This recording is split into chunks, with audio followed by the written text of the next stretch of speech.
This edict identifies Jesus of Nazareth as a heretic and a blasphemer. This season on The Chosen. There are those for whom this will set off a series of events. My followers won't understand. Lazarus, come out! I guess you're not holding back anymore. I can't. I'm out of time. See Season 4 of The Chosen in theaters on February 1st, starting with episodes 1, 2, and 3. Get your tickets now at thechosenriseup.com. This is Hammett. And Jessica. And Dottie, apparently, and you're listening to the Friendly Atheist podcast. If you like what you're listening to, or even if you don't, go to patreon.com/Friendly Atheist podcast. According to the reviews, a lot of you don't like what you're listening to. Jessica, be less extra. Yeah, I just got that one today. I don't know why he didn't say Lextra. How was your week? You know what? It was rough. This has been... It's just nonstop, huh? Just nothing. News-wise, yes. News-wise, I feel life-wise. like there's just... I can usually space out posts on the website, and now it's like every 45 minutes or an hour, it's like, oh my God, constant big, giant, crazy thing. Anyway. How's your Labor Day? There was Labor Day. Labor Day. It's all the same now. Oh, yeah, because you don't have a job. It's kids. Oh, yeah. My job is always the same. It's the kids. It's like, oh, it's a day off for them. God, no. What am I supposed to do with them now? Daycare is closed today. I was in Wisconsin with my fam. That's way better. Yeah. No, it was nice because there's no human children yet. So there was just a lot of wine. That works so much better. It was really fun. You could do wine and human children. It's really all right. It's necessary. You are at present. Necessary. Hammett, it's nighttime again. It's why I come here. Yeah, it's nighttime. We've been recording at like noon for the last 2 months. It's been awful. Yeah, it's now nighttime. it's late at I've night got on wine. Friday. No more coffee. I think this is going to be a really good show because I think my extraness comes out with the full moon. Before we start, let me give a huge shout out to some of our newer Patreons. Thank you to Scott R, Terry H, and Kevin M. Thank you for your Terry support. Hatcher listens. Yes. That's so flattering. Right? She was in Desperate Housewives and Over the Top. Do you want to start with a fun story or a, oh God, help us story? God, can we start fun? I mean, it's just been a lot. Fun. Okay, so there is a high school in Ohio that's been accused in the past of doing... really quick. Yes. Terry Hatcher wasn't in Over the Top. She's in Tango and Cash. Go ahead. I'm glad you cleared up the biggest misconception anyone's ever had. I don't need the tweets. B, if my husband ever listened to this, he does not. He would be really embarrassed for me. Go ahead. Glad we settled that one. Okay, so there's a high school in West Virginia. Forget Ohio. I don't know what I'm talking about. There's a high school in West Virginia, Mann High School. Man? Man, literally one N. So they've been accused in the past by Freedom from Religion Foundation of doing prayers over the loudspeaker before football games. They did it last year, too. And it's not the only school that does this, but it's still illegal. Mm-hmm. And FFRF, I think, wrote a letter to them last year to the district saying, you can't do this. Stop doing this. Right. And I don't think they got much of a response other than like, well, we got your letter and we'll address this. Thank you for your consideration. Yeah. And they're, well, you can't really do much with it when they say we're going to address it other than, all right, I guess someone has to keep tabs on it. And we'll see.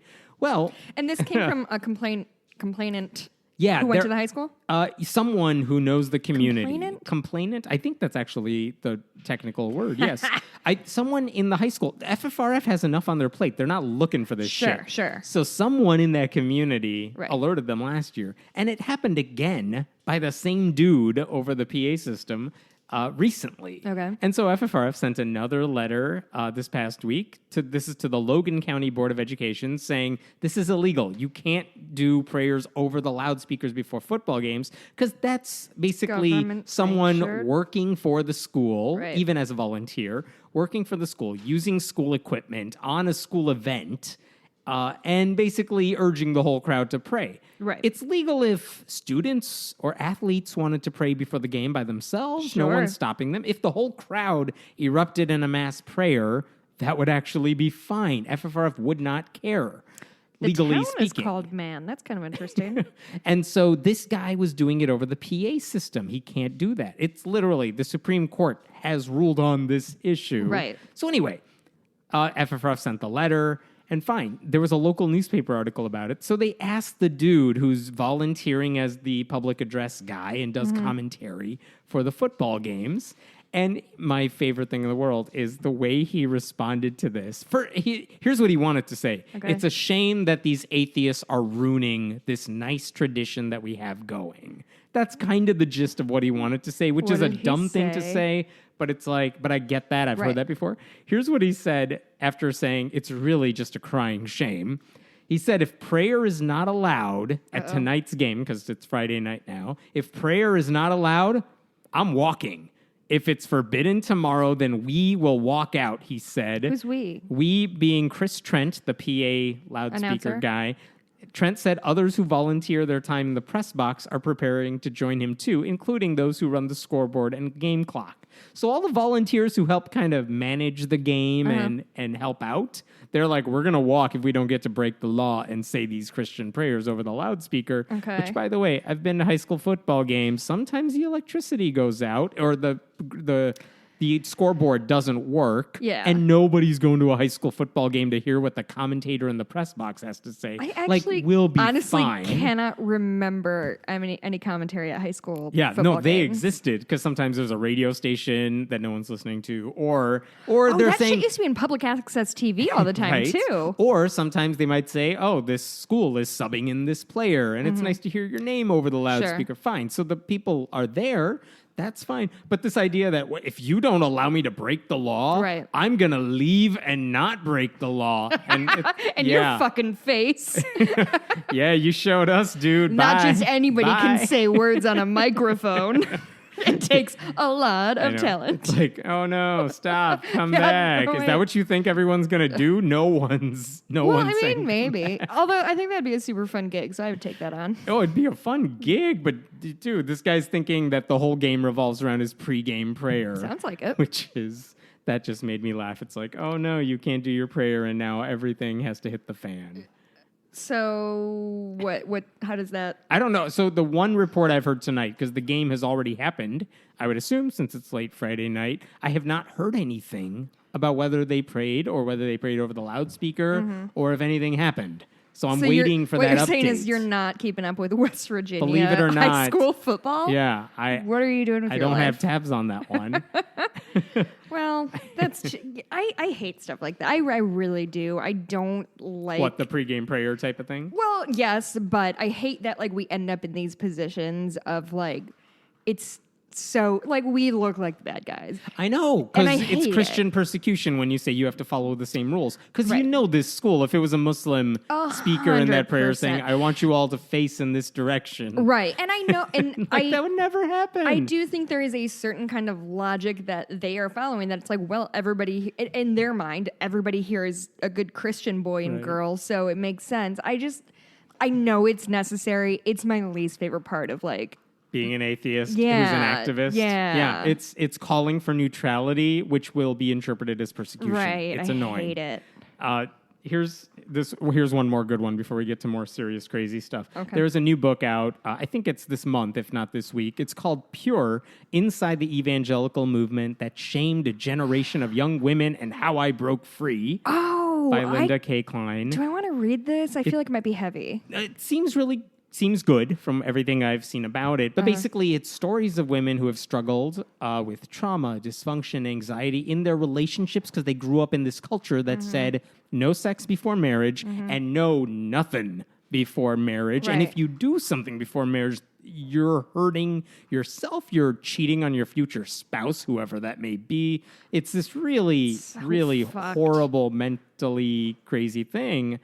And by the way, one of the things that they teach these people, whenever they're doing abstinence-only sex education, and it's taught by Christians, or you're in that movement that puts purity on a pedestal, is this idea that you're not going to do anything sexual before you get married, but the moment you say I do, suddenly your sex life is going to be so- amazing. So fucking wild. That's it so is not such how a it wild works. expectation on sex and relationships. And the pressure on both of you. Oh, and and it's gonna be bad. Like, Uh-huh. sorry, it's gonna be horrible. like physically, even if you knew what you're doing, but you've never done anything before, that hurts. Yes, correct. You know, it's like and that's not even going into you don't even know what you're You doing. don't. You necessarily. super don't know what you're doing, and there's the layer of shame that I just don't think that somebody who has been raised the first, say, 22, 25 years of their life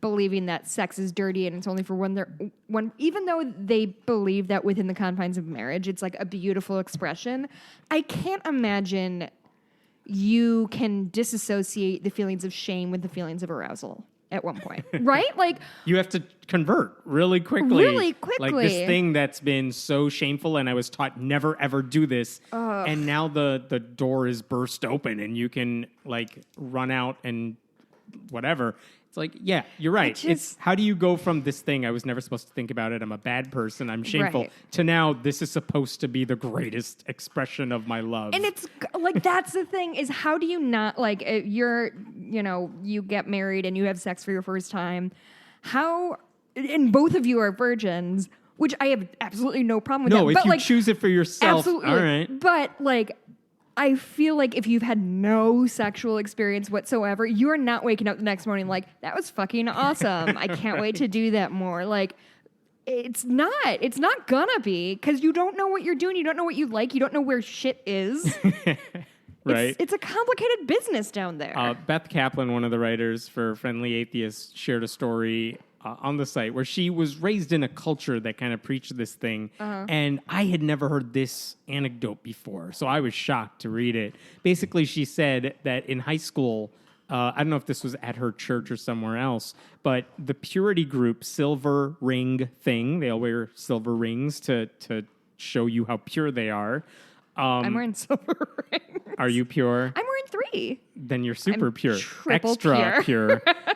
Basically, one of the demonstrations that this group gave to her group, or Okay. someone from Silver Ring thing gave to her group, is that they had a wooden heart as a demo, and it had pieces of it destroyed by a blowtorch, because every time you have sex with someone who you're not going to marry, a part of your heart is gone and forever blackened and charred. What the fuck did you just say to me, Hammett? It's a live demonstration. Like, here's your perfect, pure heart. And now, you had sex with somebody, like right now, boom, part of your heart's gone. Which means there's a finite amount of heart. Yeah. If you have too much sex before you get married, your heart's gone and you have nothing to give to your spouse whenever you get married. Your cold, black, dead heart. Yeah. I've heard a few things like that. The one that sticks with me the most, because it's really visceral to me, is, have you heard the one where you pass around a cup in the classroom and everybody... Oh, do you have that one on there? I literally was going to talk about that. Okay, no, you read it. No, yeah, this is kind of the abstinence-only sex education type of demo. You have imagine a classroom full of kids. You pass around the cup. Every one of you spits. I think we've talked about this before. Every one of you spits inside of the cup. Last kid with this cup full of spit. Don't say it. I can't. Chug it. No, Chug the spit. No, I couldn't get my headphones off fast and the enough. kid says, "No, I don't want to do that. That's disgusting." And the response is, "Yeah, that's right. It's disgusting. That's what happens when you have sex with anyone who's had sex with other people." Just absolutely. Like, that's fucked. That's so disgusting. So the issue is not if you choose to save yourself for marriage. It's a personal decision. Yeah. That's fine. It's not the one like I care about. I don't feel bad for you if you chose it, and I don't judge you for it. if you're making an informed decision regarding I think informed is a key word. I don't always know that they are. That's exactly what I'm trying to work out in my head of, like, technically they're God, I don't know. Are they making their own decision or are they not? I don't know. When you grow up in a culture where they always say any kind of sex, let's even say, I know they include kissing in that, but like, let's even say beyond that, if you have any kind of sex, you're doing something wrong and shameful and you're gonna get AIDS or whatever they say that is horribly misinformed and untrue, and you grow up thinking, well, I believe that, and I'm saving myself for my husband because that's the most romantic thing to do. Right. I don't know that that's a fully informed decision when it's based off of these lies that are coming your way. But if you... Because you don't have all the information, so literally it can't be an informed decision. Yeah. But it's whatever. also opinion. There's also a matter of opinion of, like, if you are of the opinion that every person you have sex with lessens you in some way, like, I don't know how to prove you wrong. You're giving away pieces of you. Yeah. Yeah, it's hard to overcome. And again, this isn't about a personal choice. This is about a movement that says all of you need to be doing this because anyone who's not... Because there's shame associated with it, too. Yeah, anyone who's having sex, we are shaming them. They are doing something wrong. Yeah, that's the problem. And by the way, I think we talked about this before. One of the books that really spearheaded this whole movement is, what was it? Why I Kissed Dating Goodbye, Joshua Harris. He was 21 when he wrote this book about how dating, Sure. courtship 21 is the way when to I go. was my smartest. Yes. For sure. Yeah, 21. And basically the guy now, 20 years later, he's like, yeah, I admit that book did more harm than good. No shit, kidding. dog. But it's the movement that's the problem. Yeah. And this book, going back to the original thing, the book is called Pure Inside This Movement. She's telling the story of women who were traumatized by all of that. And you can understand why they would be traumatized and how it would affect their marriage eventually in a negative way. Yes. And on top of that, the really fucking weird relationship it fosters between fathers and daughters. The dances and the... I went to like a father-daughter dance with my dad when I was like in high school, but like... Not the one I'm talking about. Oh. What's the one I'm talking about? The daddy owns you ball. Oh, the Purity Ball. Is it called Purity It's Ball? called Purity Yeah. Balls. It's actually one of the first episodes of The Dollop, which is a podcast I really okay. like. It's fucked. It is so upsetting because I don't know, I think my problem is with all of these sort of assigned relationships that you're like, you can only have sex with your husband and you can, your father is your protector, is it allows no room for like individual personalities. Like, for example, I don't want to shock anybody, but I'm sort of a loud, forceful person. What? And I know. I really keep it tamped down for this particular show. But like, if I'm just a forceful person, and if my husband was supposed to be somebody who like dominated me, like we would have the weirdest fucking marriage in the entire, like it just doesn't give any room for personalities. Yeah. And it makes me sad because how can you be happy with somebody if you're trying to fill in a gap that you don't fit into? That might have mixed metaphors, but you know what I mean. Anyway, I really don't super like when we talk about sex in this podcast, Hammett. Because it's just upsetting every time. Well, and just like, you're like my brother at this point. It's not something that, and I know my parents listen to this. Ugh, What? It's all off. Yeah. My parents are extremely supportive of me, sort of. I can't believe we have listeners. My brother and his girlfriend listened to it as they were driving up. And No, I'm with you too. It's not something I'm comfortable talking about, but it's one of those, this is important because it affects people's lives. That's the framework. It is. And this. it's one of those things that like it's not our business, which is why we talk about it. If that makes sense, right? Like because nobody, I don't know. It doesn't. I don't know. It's fine. Let's get to the Not sex, please. not sex, just sexual abuse. That's better, right? Oh, I've There got you one go. of those too. There's a few of these. Yeah, it's going around. Yeah. Let me start with this. So a bunch of things about the Catholic Church. There's a few different stories I want to talk about. First of all, we talked weeks ago about the awful stuff we found out in Pennsylvania. Yeah. They released a grand jury report. More than 1,000 victims, hundreds of priests implicated over several decades. One maybe silver lining to all of that is that several states and their attorneys general, like the government, because the Pennsylvania thing happened because the attorney general pushed it or pursued it. Yes. And the guy that's their current attorney general, Josh Shapiro, he came into office when that investigation had already begun, kind of. Mm-hmm. But he's like, oh, yeah, no, we're still doing this. And he's the guy that kind of pushed it through to the end. He's the one who made the announcement. Do you know off the top of your head, is he Catholic? Shapiro? Shapiro is Shapiro's not. a He's Jewish. Yeah. name? And by the way, he's gotten a lot of anti-Semitic messages saying you must be going after the church because of Oh, this cool. and this. Chill, guys. Chill as usual. But the question is, okay, well, if Pennsylvania used the government to go after the church and get their records that were secret for so long, what's stopping other states from doing the same thing? Because one of the bombshell thoughts that came from that grand jury report is, oh my God, this is one state. It's not even one state. It's 6 dioceses out of the 8. Yeah. Like, it's not even everything. What happens if all 50 states did something like this? And the thing is, there are now several states that are pursuing exactly what they did in Pennsylvania. Are we one of them? Illinois is one of Is them. it? Yeah, so here are the states, 7 of them at the last count, where they are either launching their own inquiries into abuse in the church. New York, New Jersey. New Jersey has the Sikh attorney general. Really? Which is just interesting. That guy That seems is awesome. interesting. Nebraska, New Mexico, Florida, which surprised me. Florida's attorney general is Republican Pam Bondi, who is like super conservative, but good. She's doing this one, and that's right. I guess. And Missouri and Illinois are the other two. They're all launching their own, or at least looking into it. And I'll say this, all the Catholic Church leaders in those states that I've seen so far are all like, go ahead. We'll give you what you want. Well, because at some point you need to cut out the infection so everything else can heal. Because if they keep hiding this, it's going to fester. And it is, and it has. My question always, like you said, you're surprised what Florida, because she's really conservative. That one in particular, she's the one that after the Pulse nightclub massacre, Anderson Cooper was interviewing her like a day later. Don't tell me. Well, she didn't say anything wrong per se. She said everything right. But Anderson Cooper, when she's like, we got to care for these gay people and the communities that got hurt. And he's like, but you've been advocating against gay people and you passed laws that make it harder for them, like something like that. I'm paraphrasing.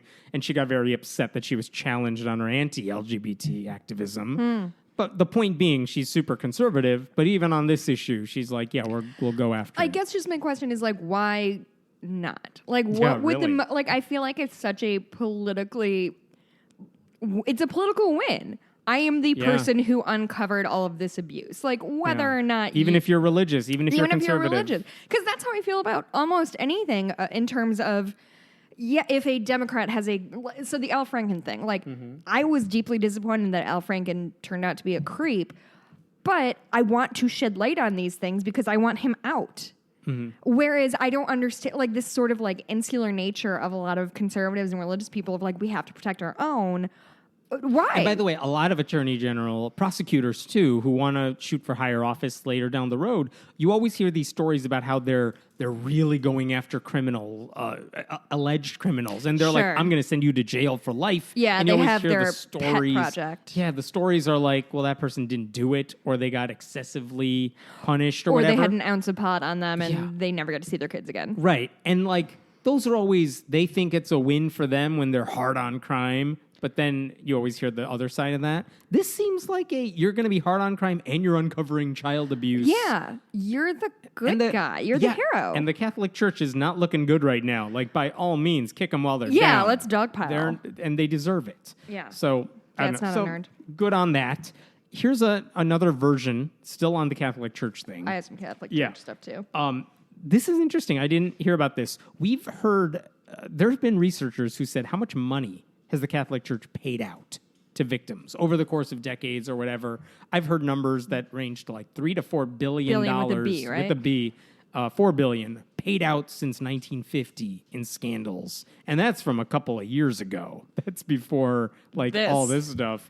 But this I'd never thought about, and I'd never even wondered. I don't know how you calculate it, but they said we wanted to know how much money the victims lost. Because these victims do not get money when these priests are prosecuted or their stories go out. It's a criminal thing. Hopefully the abuser gets punished, but it's not like they're necessarily going to get money to the victims. Not always. In some cases, yes. I lied. There are some dioceses where they paid out to victims. Okay. But we're talking the criminal charges. The question here is how much money have they lost because of trauma, because of it affected their life? And so a couple researchers this summer... This is going to be rough, isn't it? Well, here's what they looked at to try to figure out a number for this. They looked at healthcare costs for the victims and how much more it was for the victims than other people in their situation. Child welfare costs, violence and crime costs, special education costs. Why special education? I don't know if you had to go through some sort of trauma special... Oh, is the idea like if you're traumatized as a child, you might have to get some therapy while you're going through. Okay. I don't know if that's what it's referring to. Sorry if I'm wrong. Productivity losses too. You worked, but you couldn't do the job that everyone else could do because you had other issues. And they found that female victims, and by the way, they had to take out people who killed themselves because you can't calculate all this, and some of them did. So they said, okay, we're not including those. We're talking about people who are alive. And we calculated it. For women, they suffered a lifetime cost of $282,734. Almost $300,000 they lost over a lifetime because they were victims of sexual abuse. Could you argue with the number and the methodology they took to get there? Of course you can, absolutely. But as far as let's try to get something on paper here, that's what they calculated. For men, they actually couldn't calculate the productivity losses, which is usually the bulk of it, just because the information they were gathering from didn't have that data. Okay. So for men, they said they lost 74,600 something. The reason it's less is because they didn't have the biggest chunk of that information available to them. The point is, though, and also they had quality of life losses. Maybe you had to spend money on other stuff. That's about $40,000. So we're talking, for a lot of victims, more than $300,000 over the course of a lifetime, because you have 40 plus years of impact with depression, anxiety. It affects your work. It affects your school. You can't necessarily get that PhD because of all the intense work you got to do to get there, because you got other stuff on your mind in some cases. Yeah. The point is, victims suffer more than just physically and emotionally, and it's not just when it happens. Yes. It's with them their stays with entire you. life. So Yeah, I think I'm glad they did that, because I feel like that's a lot of what we see in like the Me Too movement of not only are women being harassed and it's uncomfortable and it has traumatic effects, but they're being forced out of their field of choice because Louis C.K. blacklisted them or whatever. Right. And they couldn't get the same opportunities as everyone else because they couldn't prove Or themselves. they just gave up on the career they wanted and were too. like, okay, I guess I'll go be, an office manager back Right. in Ohio, which is fine, but they could have been a successful person and we'll never know. in and we'll stand-up never have comedy their or voice. something like that. But yeah, the point is the abuse takes them off the path they might have been on. Yeah. And that could be disturbing. NPR spoke to a victim who's now 53, was abused by one of those Pennsylvania priests for 2 years as a kid. What he told NPR is he started drinking and doing drugs in high school. He didn't graduate. He has spent time homeless. He has spent time in jail. He's actually better now. But the point is, the abuse he suffered as a child was with him. It did long-term damage to his life. And we just let it happen. As a society, we just let it happen and protected these men. Mm-hmm. And this is why these attorneys general go after the churches. Let's get these stories out so it doesn't happen to more people than it's already. Yeah, I feel it's just a lot. It's so like layered in terms of like the rage and disgust you feel at it, that it's like, oh my God, these priests are abusing children. Like on its face, that's gross and horrifying. And then just the layers and layers of it it's oh my God. Like, and these men aren't seeing consequences. They're just not. And nobody... In some cases, it happened so long ago that they're dead now. In some cases, the statute of limitations has expired and you can't do much. And they just are fucking leaving children, young adults in their wake who are broken. I still think about the one priest in Pennsylvania who molested somebody. The church knew about it. It didn't go public at the time. Then he asked for a job recommendation from the church so he could go work at Disney World. It's so abhorrent. It's so... The protection of those in power. People are willing to sacrifice anything to protect the status quo and to protect those in power. And the consequences are so... They're literally unimaginable. Because people like this guy who didn't graduate high school, was homeless, he could have been a fucking genius. Mm-hmm. If he had not had trauma in his young childhood, he could have gone on to do great things and affect the world, but instead we just lost this person in a lot of meaningful ways. And it's... If you're pro-life, that should bother you too. That's right? the fucking thing, isn't it, Hammett? Where the fuck are they on this? They're worried about getting Kavanaugh on the court. They want to make sure it happens so that more people can, I guess, suffer. You had something else about the Catholic Church. Oh, yeah, people being super cool and chill. So there's a Cardinal, Sergio Obeso Riviera. Nice. Did I do that good? Sure. Riviera. I took several years of high school Spanish. All for this moment. All for this very moment that I fucking tanked. Yeah. So he's just been made a cardinal. I don't pretend to know how that system works, but I think it has to do with the Pope. Yep. So he said some really cool, chill things.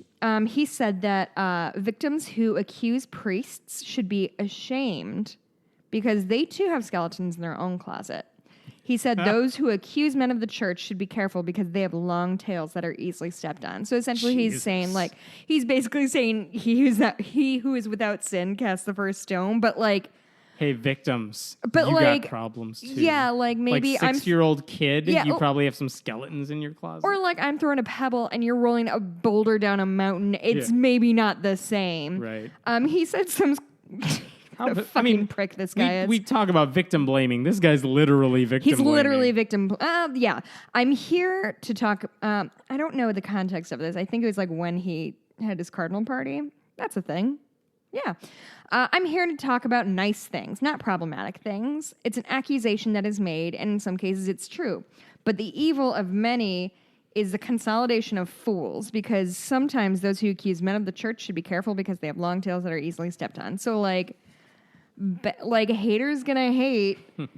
Yeah, we did some things, but I bet you also did a thing. It's a horrible reaction. Like, for example, when I was 8, I was learning how to count change, and I stole a quarter from my teacher so I could buy cake at lunch.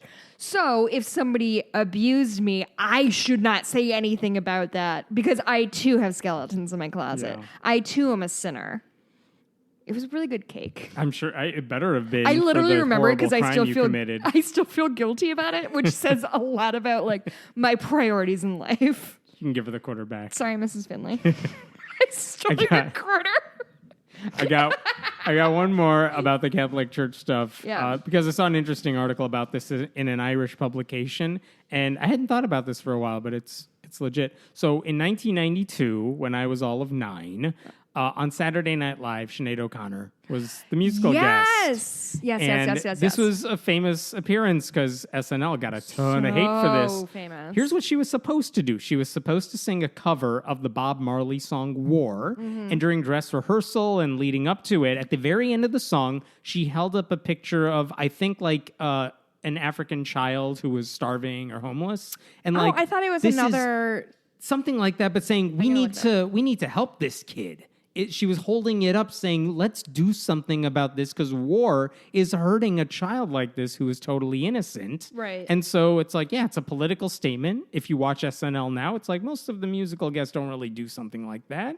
But whatever. Right. That was her shtick. That's what she did. Fine. When the actual show went on the air that night, she didn't have a picture of that child. No. At the very end of the song, which the last line has the word evil in it, she holds up a picture of Pope John Paul II. We have confidence in good over evil, is what she said. And she said, fight the real enemy, holds up that picture of the Pope, then rips it up on camera. The applause sign, by the way, at the end of the song does not go on. And the SNL people are like, go to commercial. Go to commercial silent. now. Totally I've seen that video so many times. Yeah.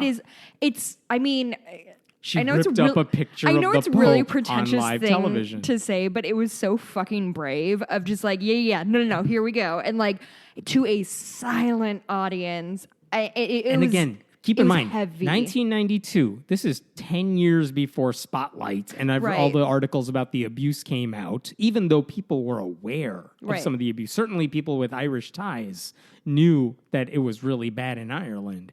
And so she did this thing, and she got so much shit for it. Her career, even though she did musical stuff after that, her career was effectively over because she was a pariah. She was the woman who tore up a picture of the Pope, anti-Catholic, whatever, on live TV.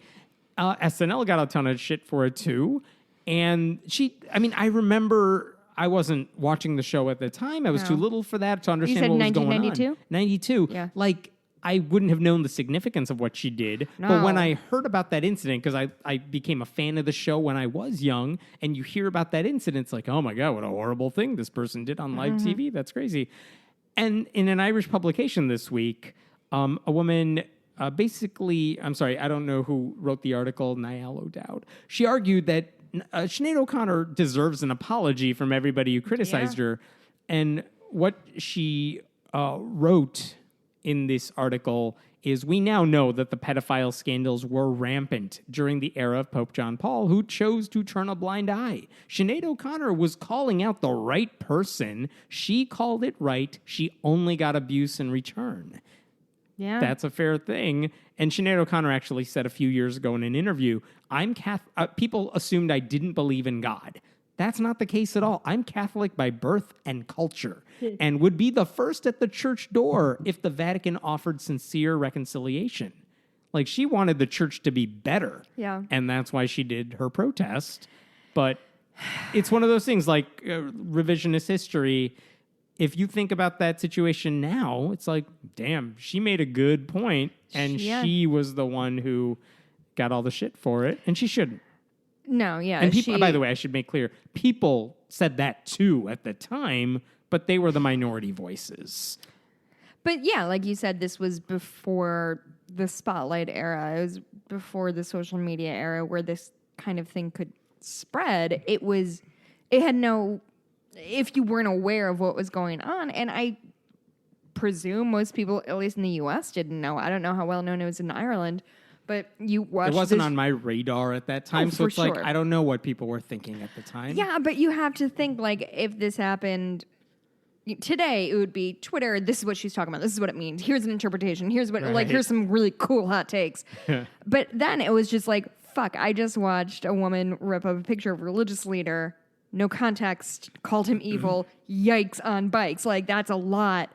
And by the way, I wonder if someone did that today, let's say she's a musical guest now and holds up a picture of Pope Francis and does the same thing. The strange thing is, I feel like she would still get shit for it. Not Yes. her in particular, anybody. Yes, because I think the more hypocritical among us call for civility when it's convenient for them. Yeah. So, like, I think it would be entirely appropriate to criticize, literally speaking truth to power is what art is, right? Like, that's the point of it. Like, even after we know all this stuff is happening, for someone to rip up a picture of the Pope today, you would still be considered the bad guy. Look at what's happening in the NFL. We'll talk about that. I got something about that. Do later. you? Well, Yeah. I mean, I think the comparison is fair because they're doing something much less drastic than ripping up a picture of some sort of leader. They're doing something very quiet and solemn, and still people are losing their goddamn minds over it, even though they know that violence against Black Americans is by cops is insanely high and and it's just dangerous to walk down the fucking street. And if you're Black, you don't call the cops because they're as likely to fuck with you as they are with whatever the problem is. People know that they have access to that information. They just don't care, and they're choosing to spin it the way they want to. Anyway, what's your thing about the NFL? Okay, we know Nike put out this ad about Colin Kaepernick. Yeah, I forgot it's what a pretty good what did ad. the ad say? I can't remember the exact thing. Follow your dreams even if they're crazy. It's something like No, that. it's something like Follow your dreams. sacrifice. If you fuck. No, no, we're fine. I know what it is. Don't tell me. Okay, you talk. I'm gonna think. Sure. So anyway, Nike did that ad. Follow your dreams even if you have to sacrifice everything. Something like that, yes. Okay. So they did the ad campaign with Colin Kaepernick, who was kneeling during the national anthem in protest of racial injustice, not the national anthem. Okay, we know Trump doesn't like it. We know conservatives are like, this guy hates America. That's not really true, but they don't care about facts. Okay, fine. We know all that stuff. This is a surprising one to me. Mm-hmm. There is a small Christian school in Missouri called College of the Ozarks. Really small Christian Believe in school. something even if it means sacrificing everything. Thank you. I was Close enough. in the neighborhood. College of the Ozarks has been named years ago the most unfriendly school in the nation for LGBTQ students. Cool. Like, Congrats, how guys. bad do you have to be the worst? How do you? Like, worse than like a Liberty University? Worse than Liberty. Ozarks, is that Missouri? Some schools, even Christian ones, are like, well, you can't do gay stuff, but you can be gay. We'll just cure you of it. You know what I mean? Yeah. No, this school is worse. We'll get that right out of you. They actually say in their handbook, I had to double check, like, is this still going on? I had to look it up. Yes. I'm going to hate this. Students will be subject to disciplinary action, unquote, for supporting those who are transgender, not being trans, but supporting trans people, are LGBTQ themselves, or are seen touching or caressing someone of the same sex in a sexual manner. So if I'm like, hey, buddy, guy, friend, how are you doing? Pat on the back rub. Sexual manner. That's Hammett too gives much. really sexual backpats. Yeah, there you go. I'd be kicked out of this school then, right? Well, like, What do you fucking think- absurd garbage are they talking about? It's in the handbook. It's hilarious and sad. I mean, how is they it just don't want- 2018? What century are they living in? It's not What are they 2018 so in College of afraid the of? Ozarks. What are they afraid of? So, what are they doing about What are they afraid of? someone getting into their bubble? Someone popping their bubble. Last year, I don't know if we talked about the school on this podcast. Maybe we did. But last year, the school announced that its athletes would have to stand for the national anthem. They weren't the only ones to say this, but they were like, no. They won't be allowed to kneel. And by the way, if your team has anybody who's kneeling, we're not going to play you. Okay, that's So it's just they so just refuse to fucking play. dumb. It's totally- It's so dumb. So- It's so grandstandy. So what are they doing after the Nike? Tell me ad? everything. They're all burning their patches of their socks. More or less. They said we are no longer using any Nike products for our athletes. Cool. My If husband we- just bought a pair of Nikes yesterday, so like I don't know what to tell you. They also said we will never, we'll get rid of anything that has the swoosh, the Nike swoosh on it. Okay. And so here's they what understand what branding is good. Yeah. College of the Ozarks president Jerry C. Davis says, if Nike is ashamed of America, we are ashamed of them. Yeah. No, really solid read, Jerry. Jerry knocked it out of the park as usual. Critical thinking skills on point. Yeah, and then he went on to say, Nike can do what it wants, blah, blah, blah. But the college is free and honor-bound by its mission and goals to ensure that it respects our country and those who truly served and sacrificed. Have you heard? Have they met Donald Trump? Girl, President Bone Spurs? I do not even know. Just saying, there's other ways to serve and sacrifice. Here's the thing. Is sometimes I have moments like the one I'm having right now that I feel like I'm physically leaving my body and looking at what's going on. And I feel like I'm in the fucking Truman Show. I feel like they are fucking with me personally. Just to get a reaction from you? Yes, because these same people who are so obsessed with the military and military respect and are spinning the kneeling thing how they want to, which is obviously not what it means. Like, anybody with half a brain cell can figure that out. They're also fine with President Bone Spurs, the guy who said John McCain is a bad soldier because he got captured. Like, How can you hold those two thoughts in your head at the same time without your brains leaking out your ears? I don't understand. I genuinely don't get it. I genuinely try to understand where people are coming from. That's why when we were talking about the prayers over the loudspeaker, okay, let me put myself in that guy's head. Well, everybody here is Christian, my perception, blah, blah, blah.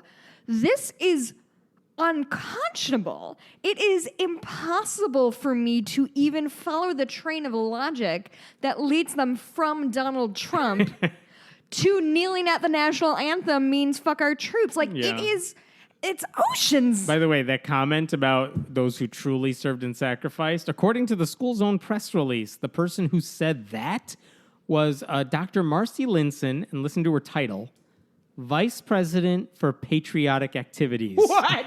What the fuck? Oh my is a god! vice Is this a president. dystopia? Are they living in a dystopian novel that I wrote in 5 years? I'm so curious what class discussions must be like since Hammett. dissent is such a bad thing at the Hammett. school.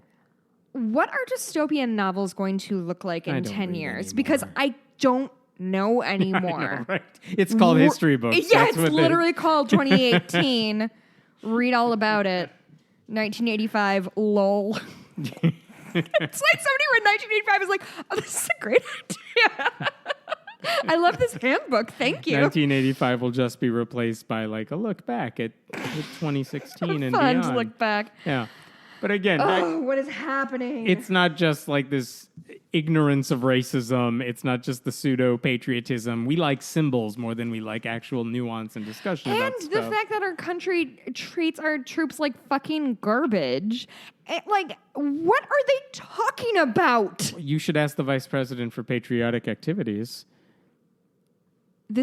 I can't.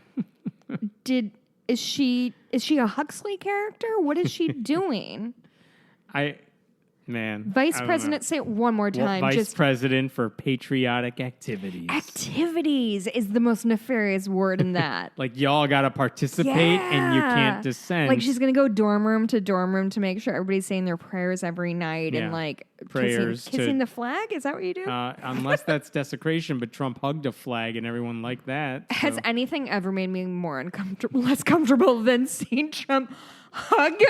What was this, 6 months ago now? Oh, this was a while ago, yeah. Ay. What? How, though? Hemant, how did we get here? Where are we? I don't recognize us. While we're on the subject, that seems like a good time to go to this one. You know what? Just pause. I know I say this a lot, pause. but We don't pause. I do. Takes editing. I don't got time for that shit. I have Time Hop. So, do you know what Time Hop is? Have we talked about this before? So, it's an app that you can see what you posted on that day in the last X amount of years. Yeah. And so, a lot of times it will be like, shit, I wrote for the Friendly Atheist in like 6 years ago. Yeah, 2012 is when I was my most active blogging. And it's so fucking buck wild to see. I'm like really concerned about what Pat Robertson said or some shit. And I'm like, like that's small potatoes, now Jess. He's the tangential sideshow. Yeah. And he's not gotten less bananas bonkers. No. He's just been, forgive it, trumped. Go ahead. Well played. You don't get anything for that.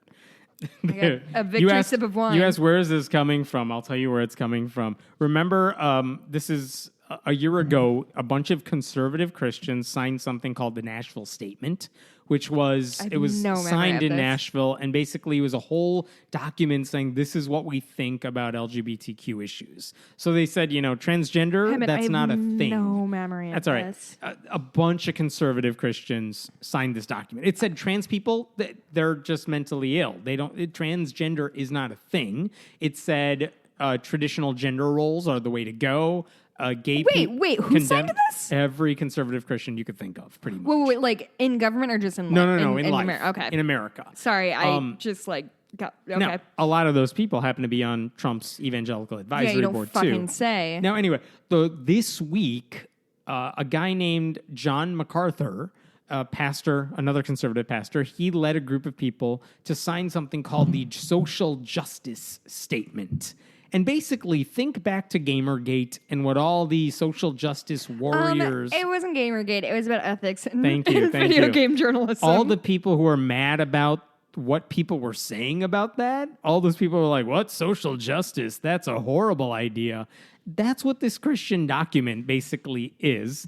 Specifically, according to their website, clarity on these issues will fortify believers and churches to withstand an onslaught of dangerous and false teachings that threaten the gospel, misrepresent Scripture, lead people away from Jesus. Okay, so what is it that they're so worried about? Right, that's the question. I feel like it's about us personally. Your name was included. Was it? Oh my God. She's too extra. So, according to their document, I just laughed so hard I made the dog bark. My work here is done. So they, for example, they think that this is what their document says. Yeah. There's a lot of things here, but this is one of them. I'm here. Although families, groups, and nations can sin collectively, and cultures can be Sorry. This is the good part. And cultures can be predisposed to particular sins. Subsequent generations share the collective guilt of their ancestors only if they approve and embrace or attempt to justify those sins. In other words, I blacked out while you were That's talking. all right. It was a long thing. What they're saying is, white people, don't act like you're slaveholders. You're not guilty of slavery, so stop acting like you owe black people something. That's what I took from that. Yeah, black people have had it too easy for too long in this country. That's what I've always said. They're saying like white people need to stop apologizing for racism. That's how I'm reading that. But the thing is, okay, they're not slaveholders today, but there are racist people doing racist things today. That's not slavery. Well, I that's mean- what they seem to be ignoring here, that the white people today, and by the way, it's not just white people, but like people are incapable of being talking about yourself. racists. Yeah, I'm totally right. Like, you're incapable of it because you're not a slaveholder. That's stupid. Here's the thing. It's twofold. It's one, like he said, yes, there are still actively, aggressively racist people. Two, just because you are not actively and aggressively racist does not mean you don't benefit from and participate in a society wherein black people are considered less than. That was built on a foundation where you already had a head start. Exactly. Okay. They also, in this document... And again, I'm sorry, to admit that does not mean that you are doing something wrong. It admits that there are some injustices that maybe we should work a little bit harder to help. Yes. Right? And yes. That, I think, is the social justice perspective on this. No, social justice is a bad word. People hate that and they didn't. We want people to be treated equally. Yeah. We're the worst. Here's another thing they said when it came to sexuality. We deny that one sex can be fluid. We reject, quote, gay Christian, unquote, as a legitimate biblical category. Wait, do they think gender fluidity and homosexuality is the same thing? That's what it reads like. But specifically here, what the takeaway is from this section... They just heard somebody say gender fluid, and they're like, that sounds gross. Yeah, I pretty hate much. it. It said fluid, which we don't like. and there's only whatever, and Adam you and said Eve. And gender. That's it. Yeah. But they reject gay Christians. You can't be Christian and gay, which there are a lot of gay Christians who might disagree with that. Yeah. They also said, okay, this is not even surprising at this point, but if you're not in a one-man, one-woman relationship, you don't get to call it marriage. We'd reject the idea that anyone else could have a marriage. Oh, fine, then you don't fucking get married to a man or a woman if you don't want to. Leave me the fuck out of your mouth. Then they wanted to make sure people like you know your place. Oh, God. Meet people like me, atheists? People like you, women. Oh. In marriage, the husband is to lead, love, and safeguard his wife, and the wife is to respect and be submissive to her husband. Okay, in all things lawful. I just want to say, my husband got his wisdom teeth out yesterday. I cared for his ass all fucking day and protected him by not filming him when he was saying some really funny shit. He did a Buffalo Bill impression from Silence of the Lambs. It made me laugh super hard. It was so funny. Oh, man. In church, by the way, they made sure only qualified men alone are to lead as pastors, elders, bishops, and Yeah, you preach. guys have been super discerning with the men you get to lead your church, dickbags. My favorite part of the thing. They were like, we are not racist. We condemn racism. No, we're not racist. We just think people of color are less than. And that's not racism. That's just called science. And the people who signed this document are pushing, like, they support this government that is doing things that effectively punish people Are there of color. names I'd recognize on this? Some of them. I'll get to them in a second. Okay. They also rejected, literally, in the document, they rejected intersectionality. They rejected... Wait. Yeah. Sorry. The phrase, just the word. The word What intersectionality. the fuck are they talking about? I wanted to know, what do you define as intersectionality? I did not get an answer from their document. Yeah. So I don't know what for they people think who don't it know, means. intersectionality refers to sort of the idea that, like, if you're a feminist and are fighting for women's rights, you also need to be participating in the fight for, say, racial equality or LGBTQ rights, because it's all intersectional. It's all coming together. There's too much overlap between the two. You can't fight We for all one need to without work. We while all need to ignoring work the other. together. Yeah. They also rejected Essentially. radical feminism. Oh, that's which I don't know what they think radical feminism it's is versus my whole feminism. jam. Yes. I haven't worn an underwire bra in a year. Radical feminist. In your fucking face, dickbags. Do they know Jesus was Middle Eastern? I don't know. No, But- he was white with blue eyes. Did you know? And this is hearsay and something I read on the internet, but it's interesting anyway. Apparently, Leonardo da Vinci may have modeled his version of Jesus off his lover. I hope it's true. I have no comment. That's excellent. That is excellent to me. Go ahead. Hey, somebody look that up and see if it's true. Yeah, thank you. And get back to us. You can at me at this one. They also said, by the way, as of when we posted this article a few days ago, there were 3,500 people who signed this document. 3,500? But the original list of people who signed it, I mean, I don't know which names you know and don't know. They're not well-known names I necessarily. know the dumb names.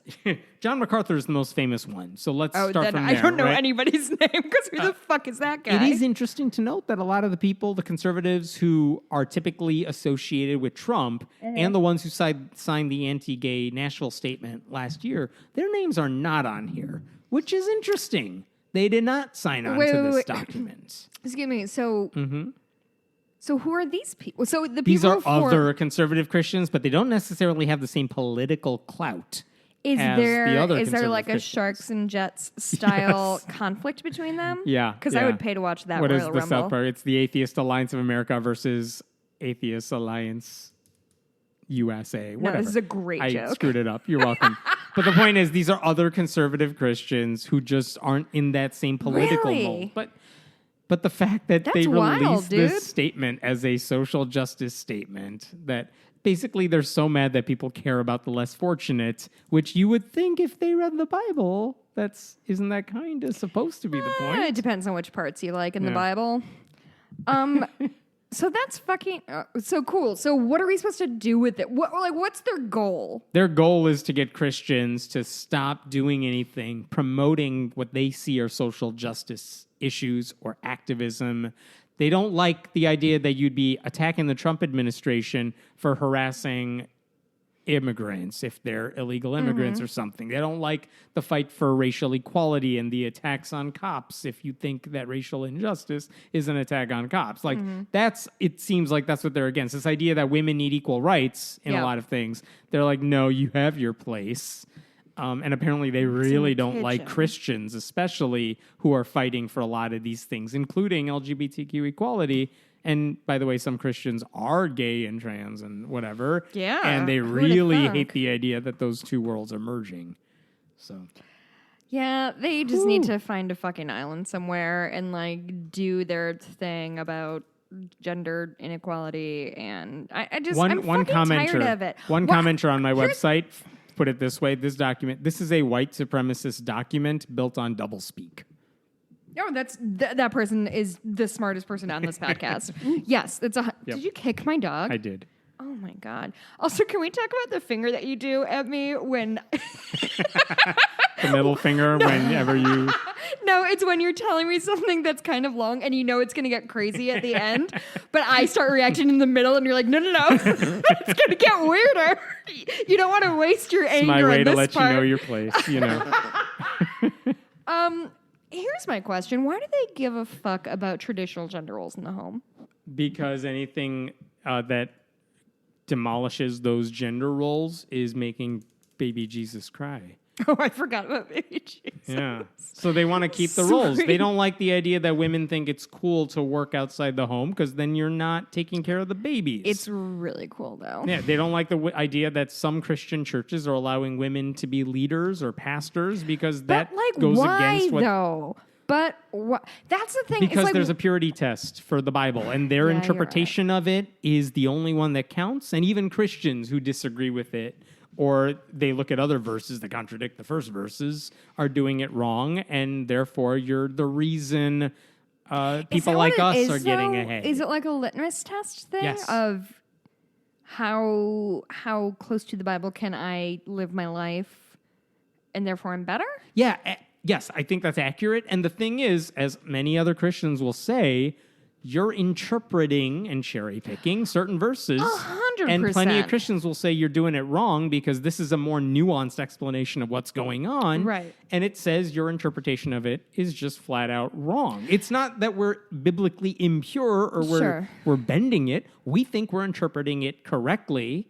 And it's just different from what you think it is. I That's think the argument. Yeah, I think that's the reason that I don't know that I could ever understand religious arguments, because when you talk, like, I know it's fucking well trod upon turf, but like in the same thing that says men shouldn't lie with men as with a woman, they talk about shellfish and blending fabrics, and I just don't understand. And they will quickly tell you, here's why we don't pay attention to those. They have a stock answer for why they don't Which pay is, attention do you to know? those. God, Jesus came and wiped away those rules. They don't count But what anymore. the fuck then? Unless he came out with Except a revised except edition. the ones in the same book that version said gay people are wrong. 2.0, like It's the New Testament. It's stupid. You know that's stupid. It was a bad joke. I'm mad at you. I have some things. Yes. I would like to talk about them. Go.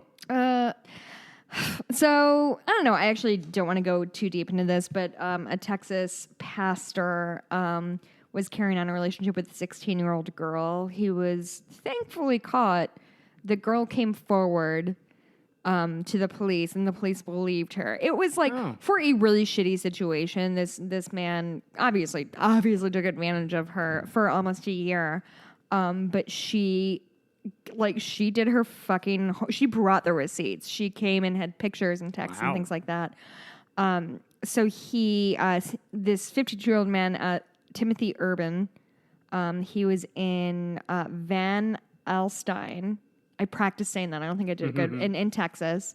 So apparently in the summer of 2015, he started flirting with this 16-year-old girl. It escalated, I guess, into inappropriate touching, into oral sex. They almost always did it in a church or some sort of vehicle. And so the victim, who's unnamed because she was a minor at the time, I don't know if she still is, she turned over hundreds of videos and photos and texts, which I have a lot of respect for her for being that present. So when she was in the police station, she was explaining them what happened, and they said, "Can you text him right now?" She texted him and said that she felt disturbed about the relationship, and he responded. By the way, again, this guy's 52 years old, and he was like, he said that he felt absolutely horrible, and he never meant to hurt her. Oh, wow. So he's the real victim here. Anyway, Pastor Scott Holcomb McLean wouldn't speak on camera to this news outlet, but they did. Again, this is all garbage, but they did immediately suspend him. The church is offering counseling to anybody who is involved. So they're trying to do their best. But I don't know, like, yeah, of course this happened. This happens all the time, and it is happening all the time. And, like, yes, they responded to the right way, but what could they have done? Yeah, like, I really don't know. nobody noticed a 50-year-old dude was fucking a 16-year-old. Nobody noticed that. Yeah. Nobody was like, they're spending a lot of time together alone in the church at night. I'm willing to give the church itself some slack when one pastor Why? goes rogue, but depending on how they handle it, if they're handling it this way... If this shit is going on for a year, people know. I'm sorry, do you think 16-year-olds are sneaky? You used to teach them. Are they Forget the kids. I'm wondering about... But I'm that wondering guy's about... An idiot. He definitely left, like... No, I'm wondering how many of the other people, like, in some churches, this stuff comes back to the church leaders somehow. Yeah. Maybe the kids talk, but maybe the guy confesses to somebody, and then they don't do anything. That's a bigger issue. No, it definitely is. In this case, it sounds like the first time they heard that this was happening, maybe, they took action. I hope that's the case. I would push back and say the first time that it came public, they did something. Maybe. I don't know the answer. Because I'm sorry, maybe I'm a cynic, but I just refuse to believe that a 50-year-old man and a 16-year-old girl were carrying on a year-long affair. So it didn't happen. It didn't really happen in my school so much, as in, like, I worked at a high school for a lot. So if there was, you hear these stories all the time of a teacher and a student, and I work with teachers at other schools, and I've heard stories and, like, how it messes up everybody psychologically when this stuff goes public and everyone learns about it. But what they say is, like, even for the adults, when this stuff has been going on for a while, no one knew. Maybe the kids, really? Maybe some of the kids' friends, but, like, it didn't come back to any of the adults, and certainly no one at the school knew, because they have no obligation to the religious side of things. Sure. Like, they would have taken action, but they really didn't know. The question is, the second you do find out, what do you do about it? And that's what you hope. You hope they take action quickly. Most schools that I've ever seen in the news, they pretty much do what they're supposed to do in those situations. There's a protocol for that sort of thing. Yeah. But so I don't know that in this case with the church, okay, this guy did this thing, this horrible thing. I don't know who else at the church knew. And if this is the first time they heard about it and they took quick action to get rid of the guy and provide help for people who may have been infected. I mean, that's given the benefit of the doubt. Do you think they've earned that? It is totally true. So I hope that's the case. I don't know if that's the case. Let me go to something totally different. just because this is relevant to our neck of the woods, and really, I don't know how much it That's affects what everybody other people around the outside world wants bubble. to hear I from know. us. But American Local Atheists, news. American Atheists, who they got rid of Dave Silverman a Yep. few months ago, they announced that they have a new president to take his spot. They had an interim did they president. name him or her? They named Nick Fish, who has worked with the organization for several years. Okay. I've worked with him for, like, he'll send me press releases. I've gone to him for comment, for stories. Always quick, always easy to work with. I have zero problem with Nick. He's a Okay. good guy. And I think he'll do a fine job as the president of American Atheists. I have no problem with that. One thing that is worth mentioning, and it's not about Nick. Nick is fine.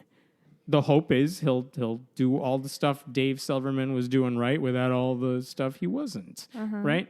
One thing they did not do is they didn't pick someone who was outside that stereotypical mold of what an atheist looks like. And this is something... a white guy? He is a white guy. Okay. And this is the thing. Like, I hate this idea that anyone would criticize him for something that's out of his control. Yeah. You can't attack him for being... And I think he's openly gay, which is something that's... Yeah, no I one, would no one seems to argue- mention that. Oh, okay. But well, that's interesting. I But- feel like a big step in the right direction. Yeah, I mean, just knowing American Atheist leadership history, I don't know what their orientations are, but the point is, like, I cool. don't pretend to know. I mean, David Silverman was He was president of American straight. Atheists for as long as I Yeah, was before on the him. scene. But they've had women in the past. Madeline Sure. Murray O'Hare, of course, founded the Yes, organization. yes. Ellen Johnson was the president for many years before Dave Silverman. And they've had, and then they had Dave. There's a couple other people in there for short stints. But then, so fine. Again, Nick is great. I have no problem with Nick. I do know, because this was making circles on Facebook and in my circles anyway, which is that, they had they had at least one person, two people I know of who applied who were women. One of them was a black woman. They're both really great activists, and they didn't get the job. And I want to make it clear, there are a bunch of things that go into these discussions of why someone should get the job over somebody else. Can you and all actually? that? Yeah. I think for my sake and for listeners' Yeah. sake, I don't know what a president what does this job? So for me, What does it entail? What I knew about Dave Silverman is he was like on Bill O'Reilly once, and like I don't know what it means to be a president of something like that. No, it's a fair question. So there's a few things. If you're the president of American Atheists, or in other words, a kind of mid-sized nonprofit Sure. group that does activism work, there's a few big things you got to be able to do, besides just taking care of a staff and making sure you're filling out the budget correctly and working with the board to advance the group's mission. The couple things in this case is, are you good with the media? Because you're going to have to do a lot of it. Right. Dave obviously knew how to get media attention and do projects that would get For media sure. attention and appear. And it wasn't just Bill O'Reilly. He appeared on a lot of Fox Yeah. News segments and panel discussions. And when we had the He was a luxury, meme. when we had the luxury to talk about religion on the news and have fights about that instead of Trump all the time, Yeah. he was on there a lot. So can you go toe-to-toe on live television? That, in this case, or even local news? That's one thing. Do you have the media presence for that? Are you comfortable on screen? Anyone who watched Yes. Parks and Rec. Did you ever watch No. Parks and Rec? Okay, well, TV. Ben. Okay, that's fine. It's people. I mean, it's just Ben is Leslie's husband, and he freaks out on TV. It's fine. yeah. I was just And trying that to would bring be- some levity to this very I will shitty false laugh. show. So yes, Let's there hear it. you go. Ha. Okay, Good. do better for fucking once in your life. So media presence is big in a job like this. Yeah. Other stuff you got to be able to do. Are you able to fundraise? Because a lot of what any president of a nonprofit does is you're traveling and you're speaking about the organization and you're trying to raise money for your organization. Right. So can you get along with the big donors to your organization? Can you solicit money from other people by saying, look, this is the work we're doing? I mean, This is why it's important. This is why it's why important. this is where your money should go. and it's different from, say, the Patreon pitches you might hear from podcasters or bloggers because it's an individual thing versus we're an organization Sure. that's doing things across the nation We're for a an lot organization, of people. you and I. There you go. But yeah, when you're saying we're a national group, we get this media attention. We want to do these This is the work projects. we're doing. This is the good we're doing. Can you sell that to donors and make them want to help you out? I mean, we saw the ACLU is a great example of it. After Trump got elected, they're like, we're the roadblocks to a lot of the stuff he wants to do. And they Wouldn't their donations triple or something? It was way more than that. Yeah. Yeah. I've definitely. And they've been going on a hiring spree with lawyers all across the country, Yeah. which is fantastic. That's what they should be doing. And then just, interpersonal communications. Can you work with other atheist organizations since you're in the same boat doing a lot of the same stuff? Mm-hmm. And there's a lot of people who could do that job really well. Yeah. But there are other things like, do you know the people who are a part of the organization? Do you know the donors really well? In American Atheist case specifically, are you a firebrand? Are you someone who's really willing to say, fuck religion in a way that's media savvy? Because they're not the happy humanists, let's all get along and we just want to fight for our seat at the table. 100%. They want to flip the fucking table. Yeah. And Dave was good at that. And He's very good at that's it. a question too. So again, I am not privy to their conversations over why they picked person X over person Y, but there were good candidates for this. So I would never say Nick is bad because he's not, a woman or diverse. He's not that. He's not a diverse ethnically person. diverse. No, don't be mad at him for that. And I've seen people be mad online saying like, "Oh, how dare they not pick person X, Y, or Z?" And why did they pick this guy? Because this guy's really good. Yeah. That's not a problem. But here is what I would like for him to address. There's some issues that I think I would really... I'm not asking for a yes or no answer from him. Okay. I'm not even asking for an answer now. But as he works in this position, here's what I really want to see him address. I want to know what he's going to do to help elevate women within the organization itself and within the broader atheist community. Because when you're the president of American Atheists, the group founded by Madalyn Murray O'Hair, I think you have some clout to be able to say, like, at your convention or your organization, this is what we're doing to elevate voices that need to be heard because atheists are diverse. I want to know what he's doing to make atheism more acceptable to people of color. And I'll give you an example of this. One of the things Silverman did is they put up billboards in certain parts of New Jersey and maybe another state that were in different languages that said, if you're an atheist, we're here for you. Here's some information. I'm paraphrasing that. But they put it in Arabic. They put it in maybe in Hebrew, like specifically for those communities, saying, if you're on the fence or having doubts, we got your back. Come chat with us or something. But that's interesting, like reaching out beyond the bubble, right? So what are you doing to make atheism more palatable? Because people of color have different issues. They have cultural obstacles they have to overcome. 100%. And what are you doing to give them platforms to enhance the stuff they're saying? Because we need more voices like that. Because, I mean, even in the media, when they talk about atheists, they go to the same stock group of people. And I want to know, like, it would be nice if they went to a variety of people. Can you put more diverse faces in front of people? Yes. Because, I mean... And when you're an organization, even one that runs an annual convention, you have the power to do that. Yeah.